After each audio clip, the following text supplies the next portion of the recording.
Good to see you again. Good to see you all again. Thanks for coming back. I love seeing you guys.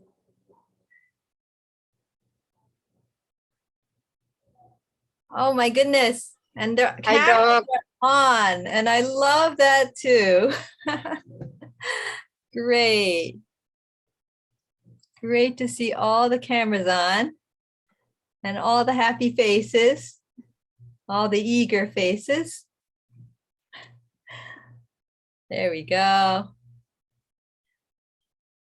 Great. We're going to give you a couple of minutes for everybody to join. A couple more people. And we're going to do our little intro.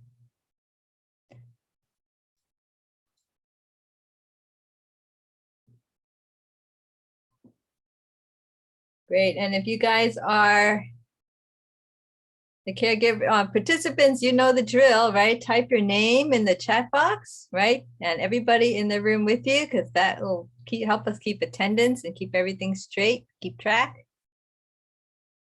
So I want to see you say hi in the chat box.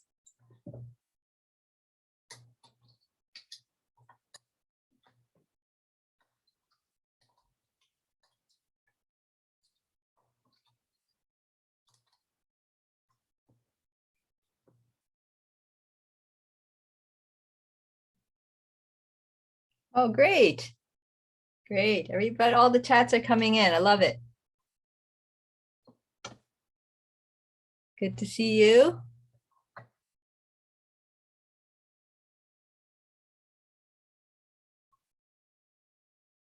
To Safina and Mary and Estelle and Mylene and Jean and Mark and Robin and Melita, Nesita, Cecilia, Annalisa, a whole crew. Mary Grace. Oh, excellent. Okay. Lots of great people here. Great. And yes.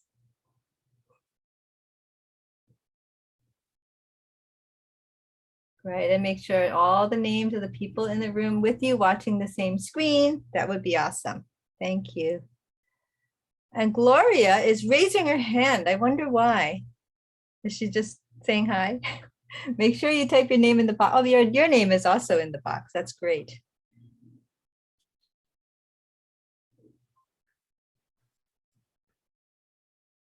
Okay.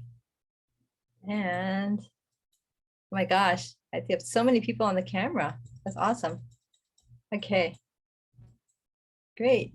Maybe we can go ahead and get started with a little intro, and then more people will join as we do that. That way we have a lot of things to cover. That's okay. People are camera shy. It's all right. I don't blame you. But nothing to be ashamed of, right? We're all doing good work. Nothing, but she just doesn't like the camera. All right. Well, welcome to our care homes echo. Next slide. Oh, yeah, there we go. And as we always remind you, free and convenient. Get continuing credits, education credits. Learn from your experts, ask all your questions. We learn from each other. Next slide. And we want to keep everything confidential, keep everything safe. Don't share patient names or birth dates or any identifying information. Your questions can be anonymous. Safe learning and sharing, and that, you know, the case discussions are not official doctor's consults, but this is really for teaching purposes. Next slide. And you guys know the Zoom drill, right? There's a chat box where I want you to enter your name and the others joining the session today, like everybody's doing. Thank you. And then there's a mute button to make sure that's on mute if you are not speaking. And of course, I want to hear from you later if you do want to speak up. Next slide. These are the topics. Today we're going to start up a new series on depression. recognizing it, then treatment, addressing social isolation, and some ideas and strategies for engagement over the next few months. So yeah, today we're going to kick off our depression series starting now. Next slide. And of course, you can receive certificates of attendance and CME and social work continuing education credits as long as you do the evaluation following the talk. And we'll give you further information over there, and the instructions will be in the chat box as well. Next slide. Okay, and I just want to introduce our hub team. I'm Dr. Wen, Department of Geriatric Medicine and course director. So anything you want to let me know, you want to hear about, don't be shy. All right, and I'm going to introduce, is Juanette around? You want to wait? Aloha, I'm here. Yay, good to see you. And Maribel, are you around? All right, I'm sure she'll join us. And Juliana, say hello. Hi, everybody. Thanks so much for joining our Echo today. So glad you're all here. All right, and Shane. Aloha and good afternoon, everyone. Thank you for joining. All right, next slide. Okay, so we figured there's a lot of stuff going on these days with COVID as it is every single week. So I thought we'd spend just a couple of minutes and do a quick update, and then we'll move on to our topic. So here we go. More COVID updates. So how are we doing? Actually, we're doing pretty well. If you look, the orange line is the United States, right? The rest of the United States, the mainland, and the blue line is us in Hawaii. The vaccine started right over here when the cases started to drop. But then after the Delta variant came on the scene, we had a big surge. But fortunately, Hawaii is so good at vaccinations and everything that our cases went down super fast, and we're doing so much better than the rest of the country now. So I'm going to encourage you guys to keep up the good work and keep going. Next slide. Okay, and so the question is, are the COVID vaccines working? Because how come we had this surge if the COVID vaccines are working? Well, actually, it's interesting. If you look all the way down from January, even, right, you can see that somebody needs to turn off there. Yeah, great, thanks. The green line are all the people who are vaccinated. They're not getting hospitalized hardly. Look at that rate of hospitalization, really low. But if you look at the blue line, these are the people who are unvaccinated, and that is what is accounting for the surge. There's the vaccinated, there's the unvaccinated. If you think the vaccines are working really well, and what you're seeing at the surge is the surge of the unvaccinated. So keep up the good work. We're going to keep on vaccinating till we get everybody all protected. Next slide. Okay, so I just wanted to describe a little bit. There's some, just to clarify. So there's some, third vaccines for immunocompromised people.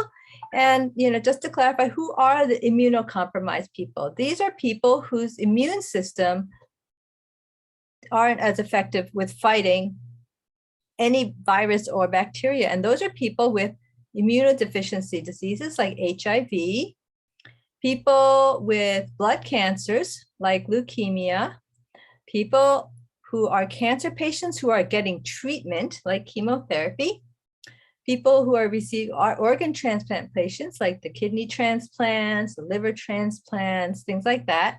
And also people who are on immunosuppressive medications, such as people with rheumatoid arthritis or lupus or things like that. So these are what we mean by immunocompromised. Next slide. And so the FDA, right, has approved by EUA emergency use that it's good to provide a third dose for the immunocompromised patients. So this is not the same as the booster, right? This is the third dose. So for example, first dose, then 28 days later, second dose, and then 28 days later, third dose, right? So boom, boom, boom, 3 doses in a row, right? And the same with Moderna, right? 3 doses in a row, boom, boom, boom. There's only an age difference problem because Pfizer can start a little bit younger, 12 plus. Okay, and so this is for the people who don't mount a strong immune response, and so they have to sort of get 3 shots, 3 hits at the beginning, one after the other, to get them to the right level. Next slide. But the question that most people are talking about are for the persons at high risk. This is what they refer to when they talk about booster shots, right? These are booster shots for people at high risk. And who is at high risk? Well, it's the people over the age of 65. Anybody living in a congregate living situation, such as a nursing home, a care home, or assisted living, something like that. Those are congregate living situations. Other people at high risk are people with chronic diseases like diabetes and stroke and Parkinson's disease and COPD and asthma, things like that.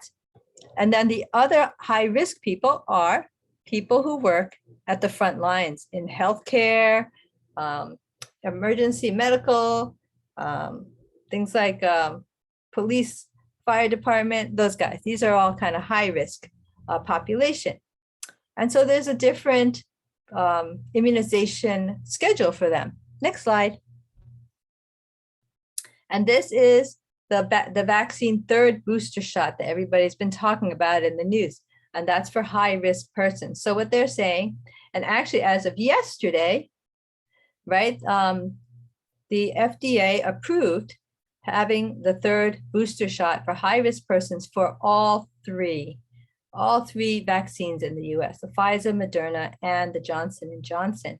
And the way this works is you get the first shot, a month later you get the second shot, and then 6 months later, because they mounted a good response in the first place, 6 months later, that's when you get the 3rd shot.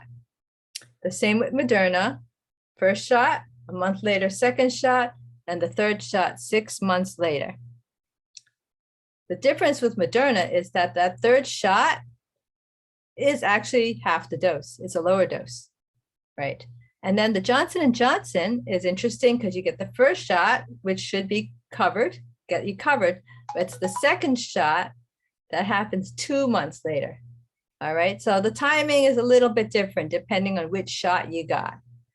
Okay, and the other big news for the booster shot is that the FDA approved that it's okay to mix and match the boosters for people who've already completed their primary vaccination. So if you got your Pfizer 1 and 2, your 3rd one can be a Moderna. Or if you got Moderna 1 and 2, your 3rd one could be a Pfizer, right? Or if you got your Johnson & Johnson 1, you can get a Pfizer after that, right? So mix and match is okay because they want to, the efficacy it's shown that it actually works just as well. And they don't want to create more barriers for not being able to get the vaccine if they don't happen to have it at hand wherever you are. Next slide.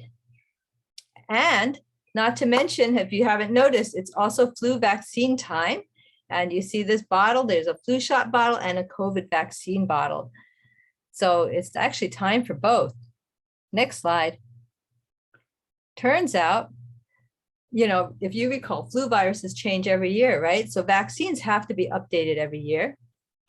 And actually flu and COVID virus will be going around and spreading this fall and winter. So it's a good idea to get both. And actually, if you happen to, be on site and they're offering both the COVID and the flu shot, you can get them on the same day. Just get it in one shot in a different arm. It's safe and it's okay. The CDC is actually advising people to do that if they can, but you don't have to wait for the COVID shot. If you still have another few months to go because you're waiting for your 6-month timeline, don't wait, just get the flu shot and then you can get your COVID shot later. Next slide. Oh, okay, so I'm just gonna pause right here And actually, if we can get any comments from Audrey, are you around?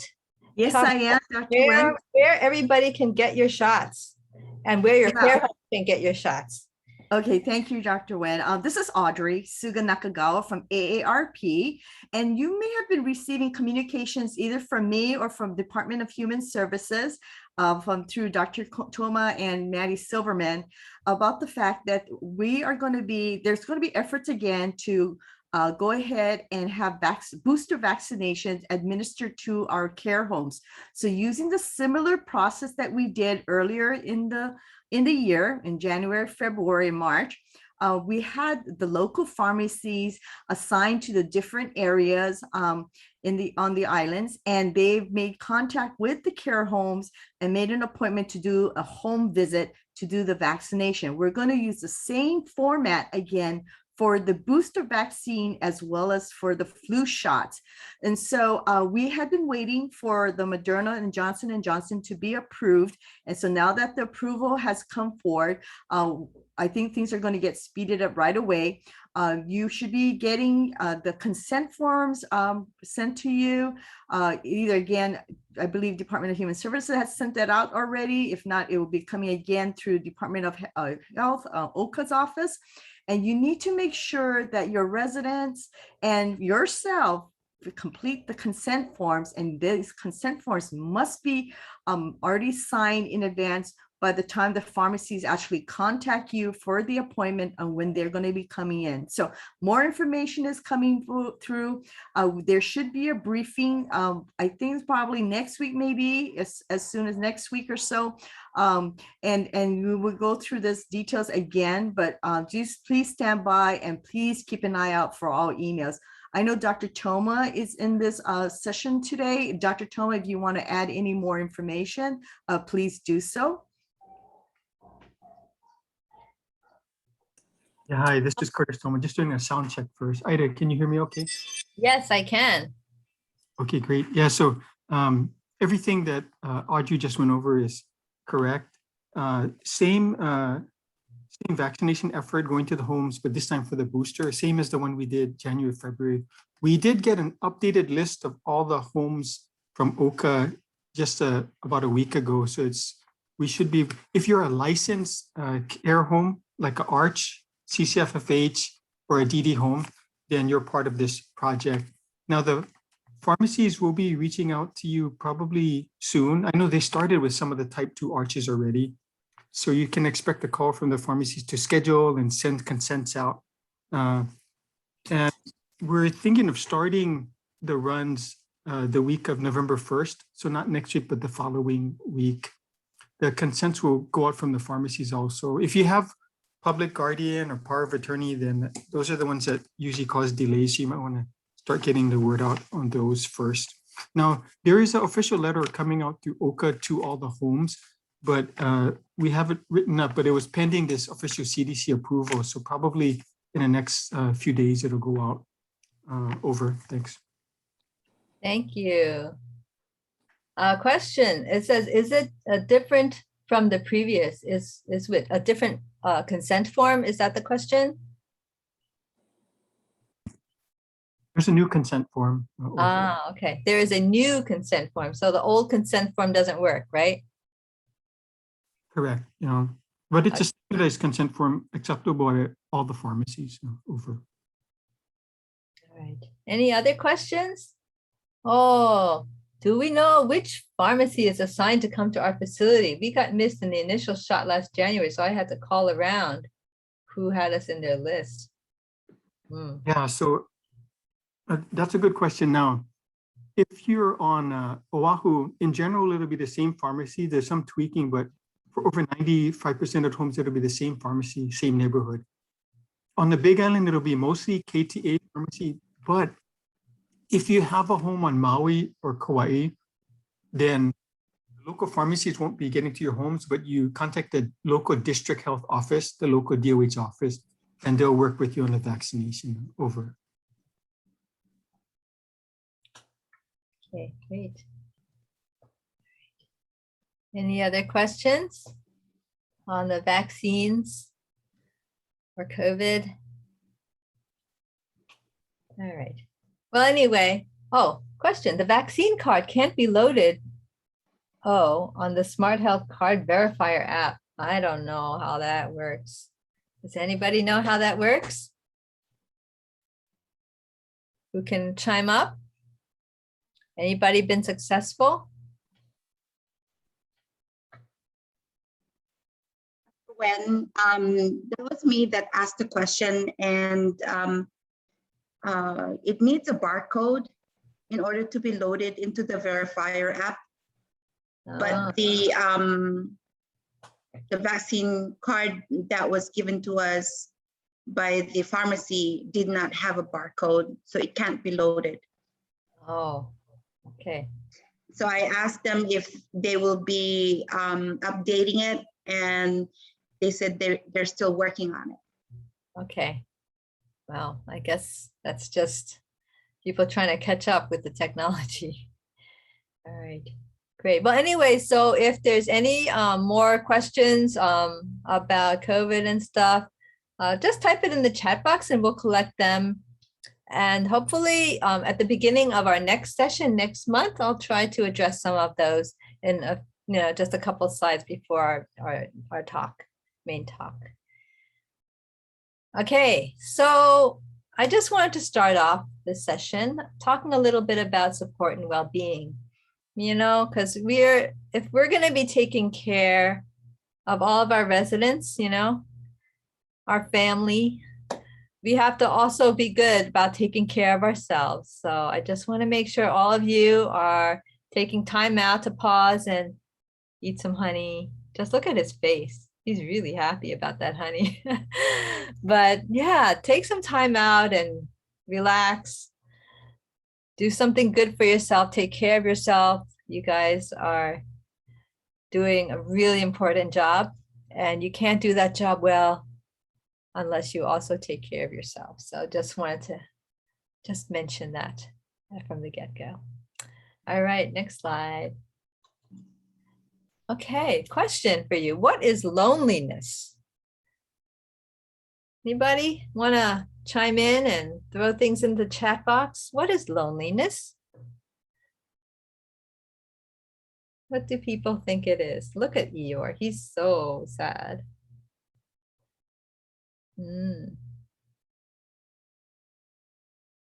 What do people think loneliness is?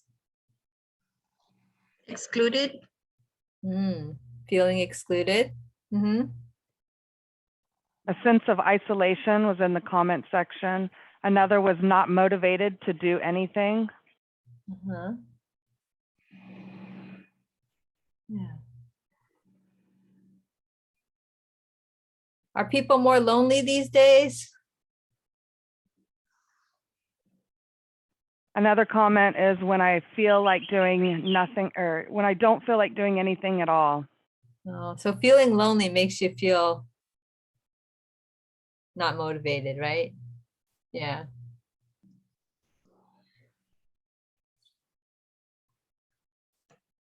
Okay. Feeling of sadness when you are alone. Is loneliness the same as depression?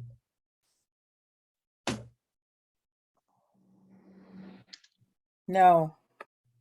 What do people think it is? What's the difference?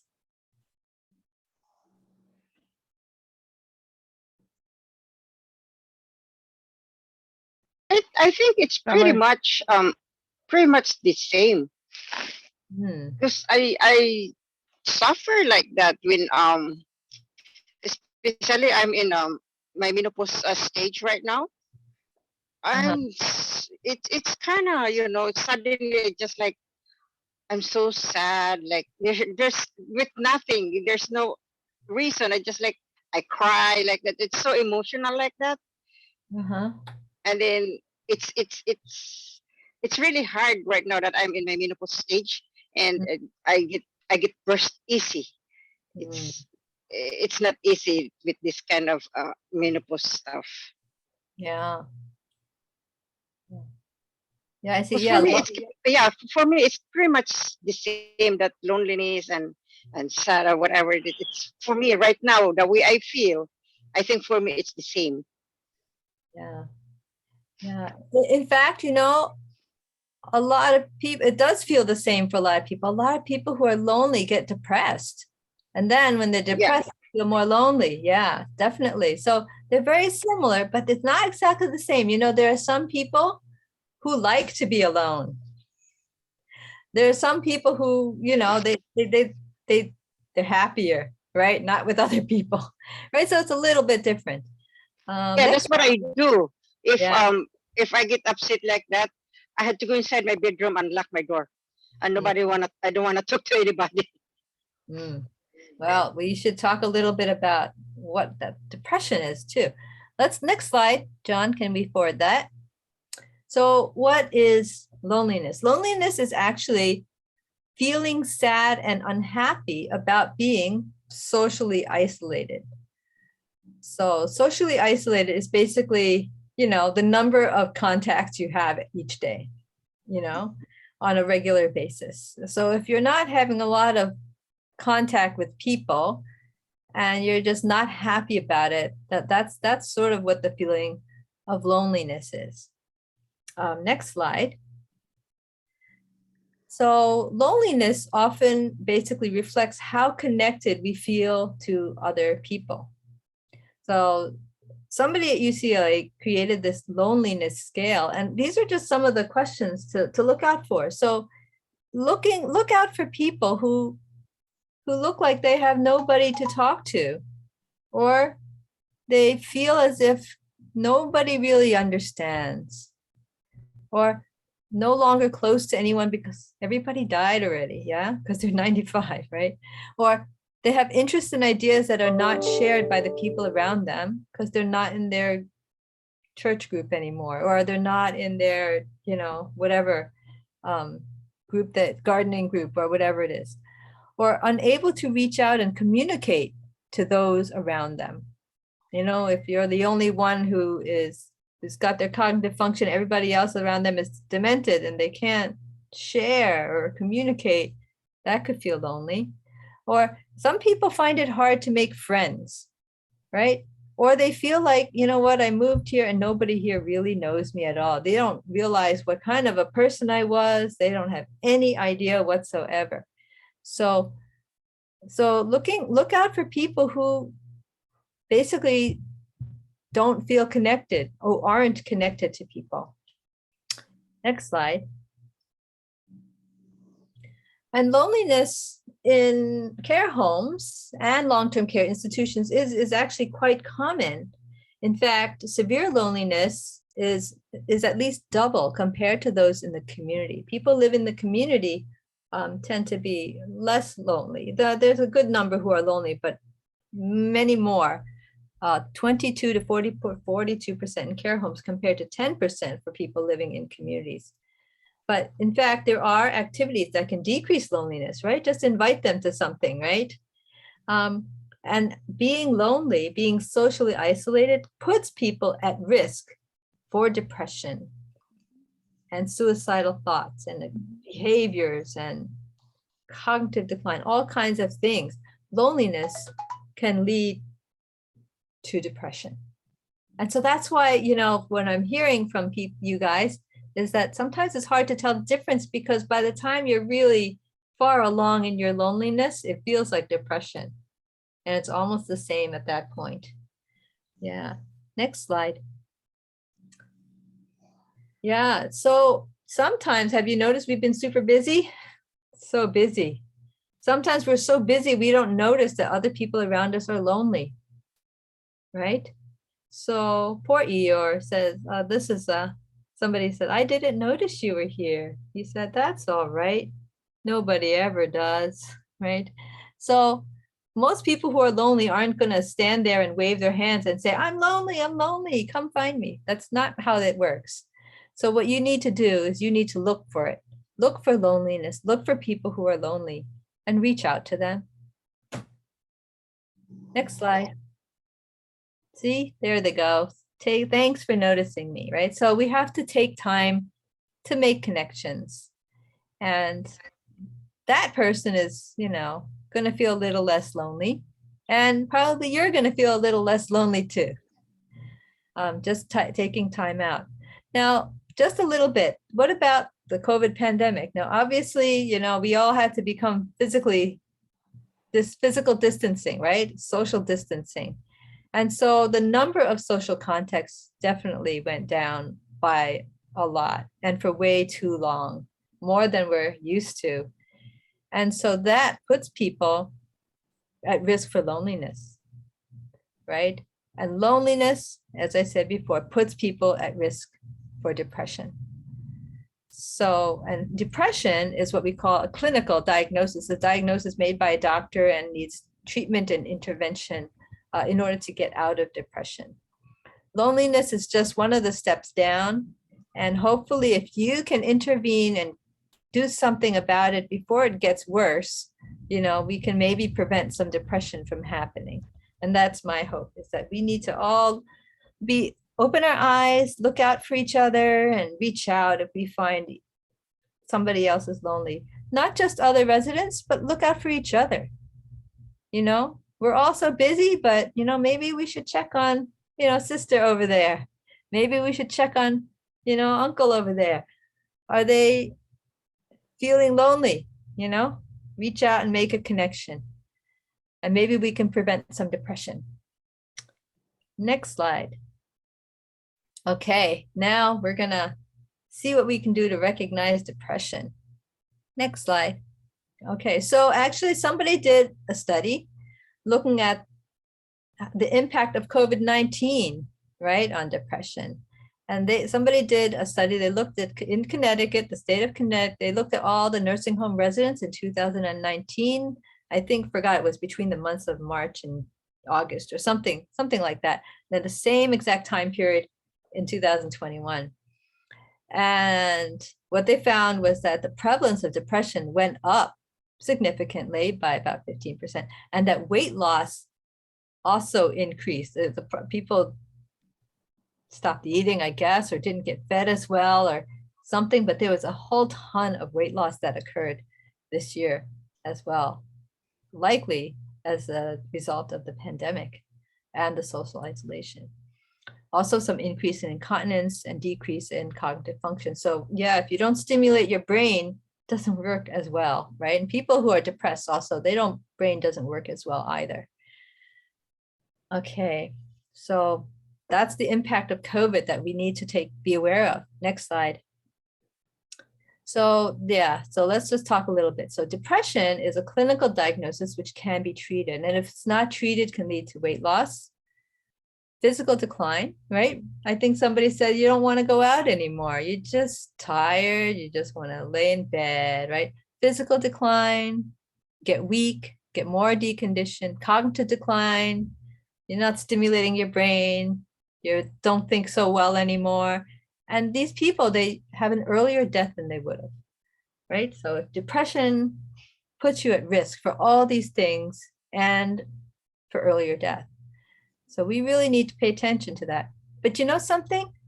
It's sometimes hard to see. Depression is hard to see. You know why? Because it just looks like getting old, right? You see somebody say, oh, grandma just old. Well, what does that mean, right? And if you ask them, if you say, are you depressed, grandma? They're going to say no. Are you sad, grandma? No, right? And you ask them questions and they don't answer you. And they go, I don't know, right? And sometimes depression can look like dementia and sometimes it can look like just getting old. That's why sometimes we don't catch it. So we have to think about our residents, right? See, Winnie the Pooh in the corner, he's like thinking really hard. He's scratching his head, right? You have to think. So do you know any of your residents who have stopped eating or are losing weight? What about, there's some residents who just tell you, I'm too tired. I don't want to get up this morning. I'll stay in bed. I'll have breakfast later. Or Do you have residents who used to be sharp and now they just can't concentrate? They don't think too straight anymore. Or does your resident cry more often than before? Or do they refuse to do any activities? I don't feel like it. Nah, don't feel like it, right? Yeah, let's try. No, I don't want to. Do residents say, I'm no good anymore? You say, oh, try this. No, I don't want to. I'm no good anymore. I want to die. Does residents say that? Or they might say, sorry, sorry, sorry, sorry about everything, but there's nothing to be sorry about, right? Or maybe there's some people who have trouble sleeping at night. And maybe you thought, well, maybe they're just sleeping pill problem, or I don't know, right? Maybe it's depression, right? That's a very common a way that depression shows. Or is the resident just grumpy? They're not sad, they're just grumpy. Or maybe they're just having more challenging behaviors. Oh, because they're grumpy, right? They don't want to cooperate with you anymore. Hey, leave me alone, right? I don't want to change, you know? So we have to look for other signs and symptoms. It's not just sadness, right?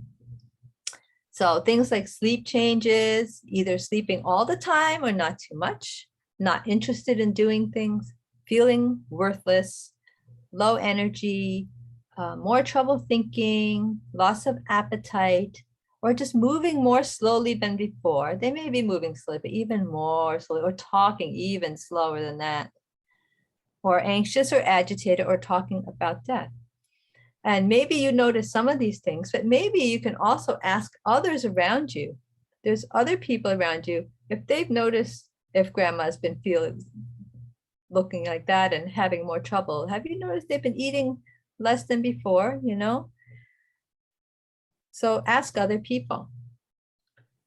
So if we don't ask, just put that one, we'll never know. So screening for depression is a very important first step. Okay, so yeah, so Pooh is here looking at you, or he's thinking, I wonder if he's depressed. I'm gonna go check, right? So it's really important to sit down and talk to the residents. If some people, you know, of course, they have dementia, they can't make themselves understood, but then even if they have dementia, they can express their feelings too, you know? So you should try to ask them if you can, as much as possible. But this is a very sensitive thing. I mean, if somebody was sitting down to talk to you about it, how would you like them to talk to you, right? Just ask you real quick on the fly? Of course not, right?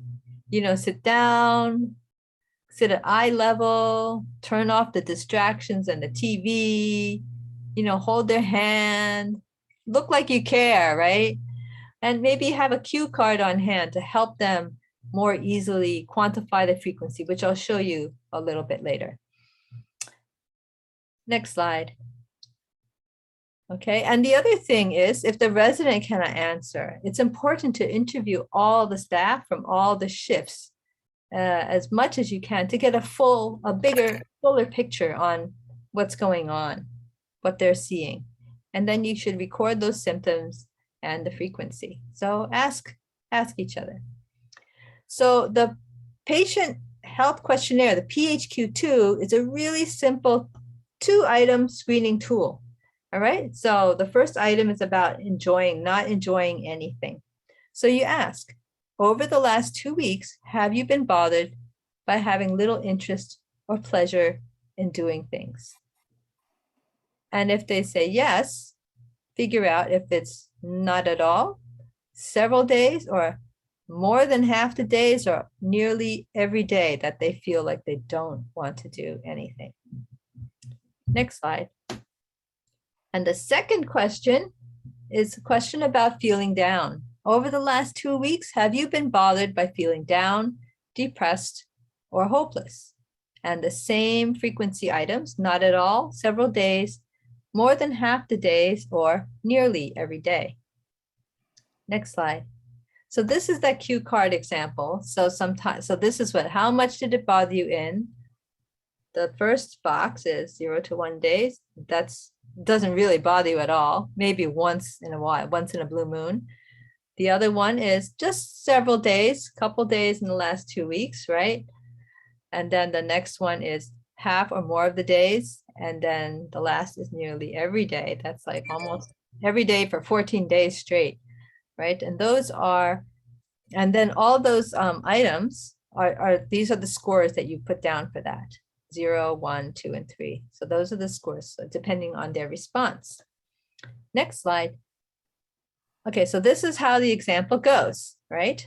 So if you say, ask them, hey, are you bothered by or having trouble like not being interested in doing anything? And if it's no, not a problem at all, then you circle 0. But if it's a problem that they have every day, nearly every day, you circle 3. And how are you feeling bothered by feeling down all the time? How often? Oh, not at all, several days, or not every day, but more than half the days I feel down. Then you circle number 2. And basically you add 3 plus 2 is 5. And a score of 3 or more suggests that major depression is likely. This is a very simple screening tool. And I just want to note that, you are not making a diagnosis. This is just a screening test. And if the doctor finds out that, oh, this screening test is kind of high, the doctor will evaluate this further and decide on a treatment plan. Okay, next slide. So it is important to let the doctor know, and then the doctor will do a longer test and ask more questions, right? So you just ask the PHQ-2, and the doctor might do the PHQ-9, which is on the next slide. However, there's other depression tests too, other depression questions, and they may choose to do those instead. But those are just some, this is just one of them that I wanted to suggest. And then the doctor will work with everyone to create a treatment plan to help them get out of depression. Oftentimes when you're in a very depressed state, you can't pull yourself up by the bootstraps. That's part of the problem, right? You need someone to help you out and to get you out of that rut. And so oftentimes it needs maybe a different plan, as well as maybe even medications, but working with the caregivers to do something different. Next slide.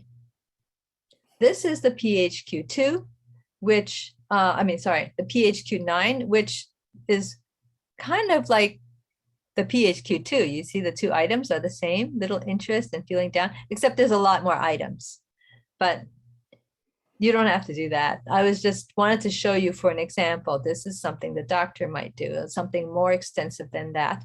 But the doctor might be asking you questions about some of these other questions that I was showing you earlier, things that are clues for depression. Next slide. So how can you help?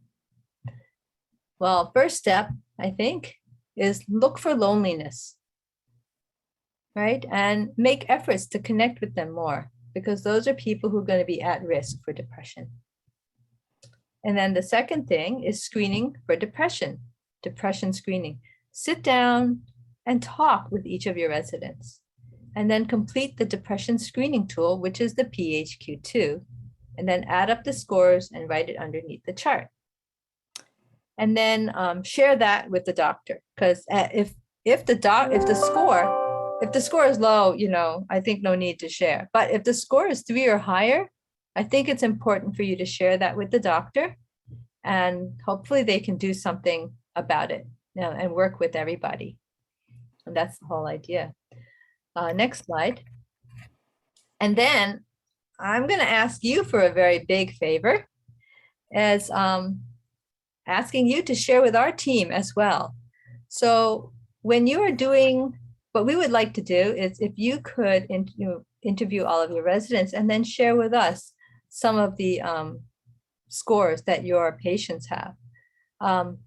When you're doing the evaluation, you'll receive a link to fill out an online survey form to share the PHQ-2 scores for each of your residents. So I'm going to let Michaela talk about the process a little bit here. Hi, everyone. So this month, you are going to fill out the evaluation that I'm going to put in the chat box like normal. Everyone that views this echo has to complete an evaluation. So if you have 4 people watching, every single person has to complete it. There's 4 evaluations. After you complete the evaluation, you're going to get an email to whatever email address you provide with this text. So you're going to click on this Qualtrics form right here. And John, can you forward us right here, the link that it says right here, this Qualtrics. And John, can you hit next slide? And it's going to take you to a form that looks like this. Now, you don't have to complete this evaluation for every person that's in here. So if you had 4 people that were viewing with you, all of them have to complete an evaluation, but you can put all of them on this name. So for example, the last person to chat in were Christina Wilson and Nora. Christina and Nora, you both have to complete an evaluation, but you only have to complete one of these PHQ2 forms. You can put both Christina Wilson and Nora on this form and then provide an email address. Go ahead and hit next, John. And then you're going to complete the PHQ2 like Dr. Wen was instructing you. For every resident that you have, you're going to come in and you're going to assess over the last 2 weeks how often that resident has felt bothered, has had little interest or pleasure. And you're going to put a 0 in this box if it's not at all, a 1 if it's several days, a 2 if it's more than half the days, and a 3 if it's nearly every day. If they feel bothered every day, it's going to be 3. And then in the second box, you're going to assess how often they feel down or depressed or hopeless. And again, use the same scoring tool. 0, 1 is several days, 2 is more than half the days, and 3 is nearly every day. And then you're going to add up box 1 and 2 and put their total right here. You do that for every resident in your care home or your foster home. And then at the bottom, you're going to tell us if you have another home to report on. So if you have more than 1, you're going to hit yes. If you do not, you're going to hit no. If you only have the 1 home to report on, you hit no and you're done with the evaluation. We will look at your scores and we'll send everybody their certificates. If you have more than 1, you're going to hit yes, and it's going to bring you back to this form again for you to complete your second home or your third home and so on. I am going to have a couple of days where I am going to make myself available for you guys if you need to run through it with me, if there's confusion about this form. John, I don't know if you can back up a slide. Another one. The bottom of the email that you're going to get with this link to complete the PHQ2, I have put a couple of days out that I can get on Zoom and speak with you if you need some help. Tomorrow, I will be on at 11 a.m. and at 2 p.m. On Monday, I will be on at 9 a.m. and at 2 p.m. And on Tuesday, I will be on at 1 p.m. And the Zoom link is at the bottom there. You can just click on it at any of those times and I can be on to talk with you about it. If you have any questions or if you're having difficulties with the form. Yep, go ahead and advance. I can pass it back on to Dr. Wen. Okay, yeah. So, like I said before, this is a series, and over the next couple of few months, we're going to talk about different ideas to better manage depression. And so we hope that as we're sharing all these ideas and you're sharing ideas with each other, that all of these scores will improve. And what we're going to do is ask you to do this again at the end of January. And this will demonstrate that you guys are doing a good job improving the residents' quality of life. So, we are not asking we don't want to know the residents' identities or their names. So that's why you don't need to write their names down or anything. We're just we're not gonna look at each score individually. We're gonna basically just pool the scores together and see if the average kind of improves, that kind of thing. And this will be a really nice demonstration that this kind of training and this kind of help and this kind of group learning can really help improve the lives of our seniors, and that we can do this together. Yeah, this is sort of part of a requirement because, you know, we get grant funded in order to do all these talks. And so we have to justify that we are doing a good job. So your help, you're doing this is going to help us a lot to continue to get funding to improve people's lives. Next slide, I think. Yeah, so I'm going to open up to questions, you know, questions about depression and also about the forms and stuff. So, but I really appreciate the hard work that you guys do day in and day out, because this work is not for everybody. It's only for very special people like you guys. So thank you. Thank you so much, Dr. Nguyen. That was a great presentation. There was one question in the comment section earlier regarding the COVID vaccine cards. It was asked, what if you lost your COVID vaccine card and how do we get a replacement? Who do we ask for that? The pharmacy.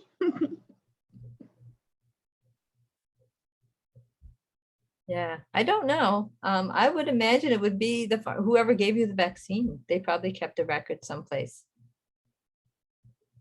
Yeah, it would be the pharmacy, Dr. Nguyen, because I tried to do the same thing and they said they would be able to replace it. Okay, thank you. Mhm.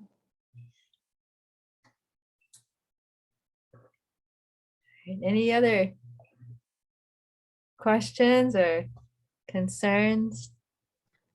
Dr. Nguyen, as far as the evaluation for the patient, can we identify them as patient 1, patient 2, patient 3?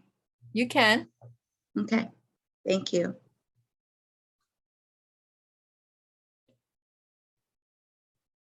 Can we laminate the COVID card? Laminate? Yeah. Well, you know, the problem if you laminate it and then you get the booster shot, then you can't write on it again. Right? But after the booster shot, maybe, but then, you know, we don't know how the pandemic is gonna evolve here. And if they keep on giving more booster shots, then we might want to be able to write on the card some more. I don't know. So Are we gonna have a card for each vaccine then? I don't know. I would hope so. I would think. Okay. Thank you.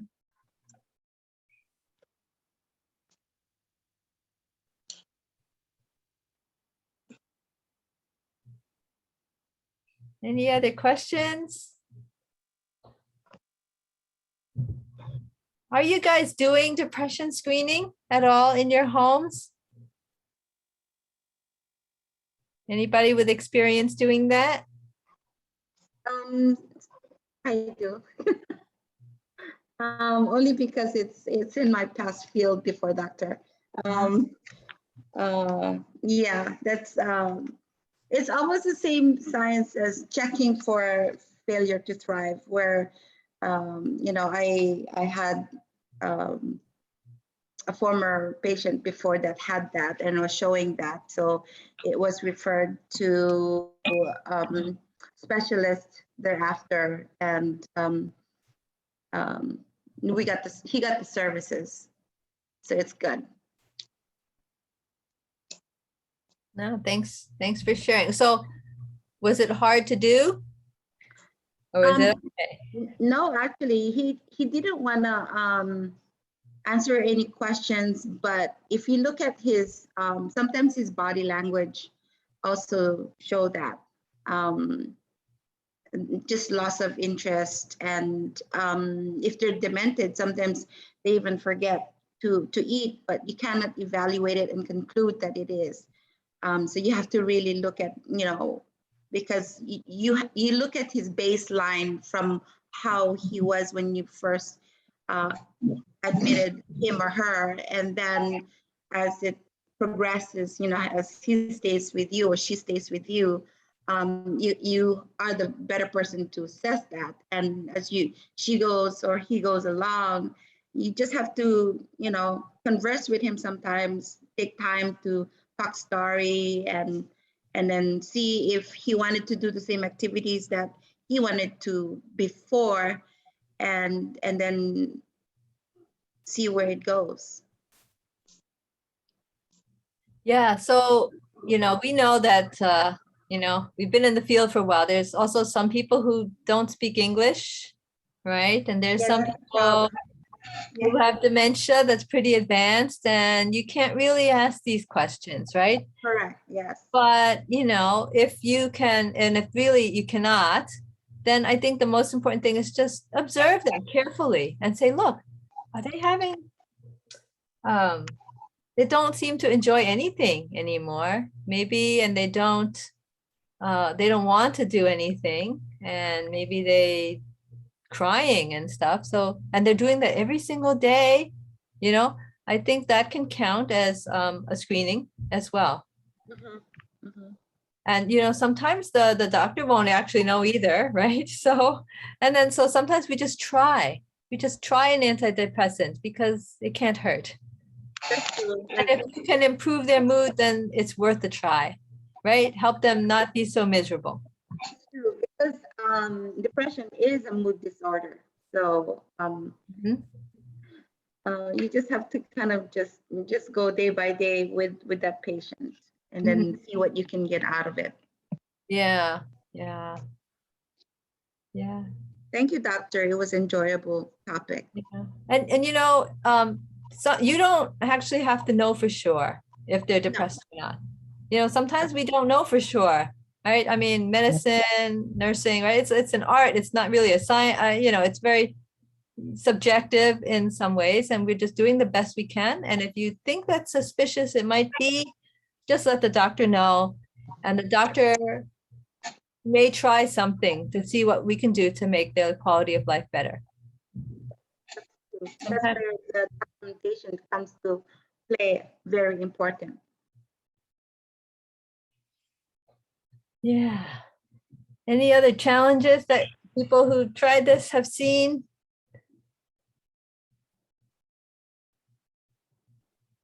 You just gotta have your bag of tricks. You do. Try to entice. You have to be able to entice the patient when they lose interest on things. And you can't just sit back and just say, okay, this person sounds like he's all depressed, and then just let it be. But then your job as a caregiver, you have to give it some sense of quality of life, and don't let it end there. You still have to do your bag of tricks. That's great. Oh, we're going to need you to talk some more in the coming sessions. This will be great. Dr. Nguyen, there was a helpful suggestion in regards to your COVID vaccination card. Audrey suggested that you take a picture of your card as a backup, because I believe that they are accepting pictures of vaccination cards. Thank you, Audrey.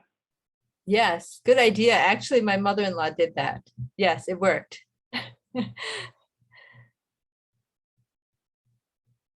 Juliet said that one of the biggest challenges for her is communicating with a client who's speaking in their native language. Yeah. So any ideas from folks what to do when somebody's speaking in their native language and you can't understand them?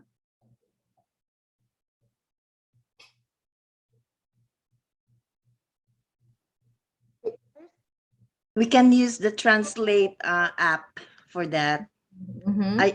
I used to do that with my Japanese lady. Did it work? Yes. It did. Okay. How do you get the app? Oh, just go to app and the Translate. Find the Translate app. Google Translate one? No, just the app, Apple app. Oh, Apple app has a translating. Yes, Oh, very cool. Oh, Maribel is nodding too. Have you tried that? Oh, you're muted. Oh. My husband did, but I was using card system because that's what I used to use with my clients before that were nonverbal. A card system, what, pictures? Yes, it's called a PEC system. I did that with my autistic clients before. Yeah, And, so, yeah. Yeah. So like picture of food or picture of drink or something, and you point. Correct. Or toilet, because when they're messy, they can communicate, with the picture, So Great idea. I just put it at the side of their table, and then whatever they want, if they want food, then they show me, picture of food, or like grapes, I have it in there, or an apple, or if they want a sandwich, you can, because you can download some icons. So yeah, that's what I used to do. Nice. Nice. Yeah. So yeah, this, which reminds me, of course, people who speak a different language who can't communicate with you, they're at high risk for loneliness. Right? Actually, it's a Google Translate. Okay. Google Translate. Wow. Good to know. Okay. Any other questions? Valencia has a question about, I want to get my certificate, but I'm not able to type my name. Oh, so I don't know, Michaela, do you want to comment on that? Type your name into what? Into the evaluation form?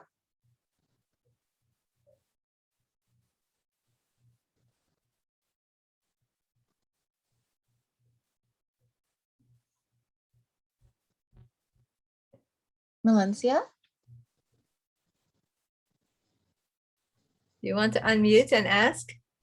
I'll message them directly. Okay. All right. All right. We are at 3:03 and we're having such a good time. We're going over. But let us know if you have any more questions, and we'll be happy to talk about it some more next time we meet. And I really look forward to hearing about all the things you've been trying over the next couple of weeks coming forward, and looking out for loneliness and finding clues for depression. And if we're able to find patients that could be helped by their doctor, that would be wonderful. And then we can talk about ideas and what to do for them, and different treatments to us, methods next time. So thank you so much, everybody, for joining.